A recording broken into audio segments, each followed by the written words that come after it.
Welcome to new TV Telugu. Khairatabad MLA Danam Nagender తన వ్యాఖ్యలతో మరోసారి వార్తల్లో నిలిచారు. గచ్చిబౌలి భూముల వ్యవహారంలో ఐఏఎస్ అధికారిని స్మితా సబర్వాల్ చేసిన ట్వీట్ ను దానం నాగేందర్ సమర్థించారు. ఆమె ట్వీట్ లో ఎలాంటి తప్పు లేదని, ఆమె వాస్తవాన్ని పేర్కొన్నారని అన్నారు. ఆ ట్వీట్ ప్రభుత్వాన్ని ఉద్దేశించి చేసినట్లుగా లేదని ఆయన అభిప్రాయపడ్డారు. ఇదే భూముల విషయంలో సుప్రీంకోర్టు రాష్ట్ర ప్రభుత్వ ప్రధాన కార్యదర్శిపై తీవ్రంగా స్పందించిందని, ఈ నేపథ్యంలో రాష్ట్ర ప్రభుత్వం కూడా భూముల విషయంలో పునరాలోచన చేస్తుందని దానం వ్యాఖ్యానించారు. అలాగే బీఆర్ఎస్ అధినేత కె చంద్రశేఖరరావు తలపెట్టిన సభ విజయవంతమవుతుందని ఆయన ఆశాభావం వ్యక్తం చేశారు. కేసీఆర్ ను చూసేందుకు ప్రజలు ఆసక్తిగా ఉన్నారని, ఆయన సభకు పెద్ద సంఖ్యలో జనం హాజరవుతారని అభిప్రాయపడ్డారు.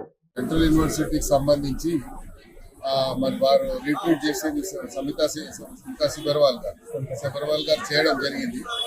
ఆమె అందుకే చెప్పింది క్లియర్ గా, ఏం చెప్పిందంటే నేను పంపించే రీట్వీట్ చేసింది అక్కడ ఉన్నటువంటి ప్రాక్టికల్ గా వాస్తవంగా ఉన్నదాన్ని చేశానని చెప్పారు.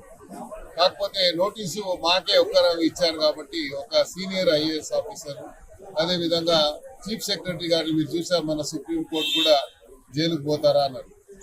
మరి శాంతకుమారి గారు సీనియర్ ఐఏఎస్ ఆఫీసర్, ఆమె టోటల్ క్యారియర్ లో ఎక్కడ కూడా ఆమె చెడ్డ పేరు లేదు. కానీ మన సుప్రీంకోర్టు కామెంట్ వల్ల ఆమె ఎంతో హ్యూమిలేషన్ కి గురైందని మనం అర్థం చేసుకోవచ్చు. ఎందుకంటే ఒక మంచి హానెస్ట్ ఆఫీసర్ కి ఇలాంటి చివాట్లు రావడం అనేది బాధాకరంగా, మాకు కూడా బాధాకరంగా ఉంది. ఎందుకంటే ఆమె పూర్తి క్యారియర్ లో ఎక్కడ కూడా ఆమెకు ఒక చిన్న మచ్చ కూడా లేకుండా ఆమె పనిచేసుకుంటూ వచ్చాది. అదేవిధంగా సబర్వాల్ గారు కూడా చాలా హానెస్ట్ ఆఫీసర్, ఆమె కూడా స్మితా సబర్వాల్ కూడా. మరి ఆమె ఉన్న వాస్తవాన్ని రీట్వీట్ చేసింది తప్ప ఏదో గవర్నమెంట్ చేసిందని నేను భావించడం లేదు, గవర్నమెంట్ ఉద్దేశపూర్వకంగా బ్లేమ్ చేసిందని నేను భావించడం లేదు.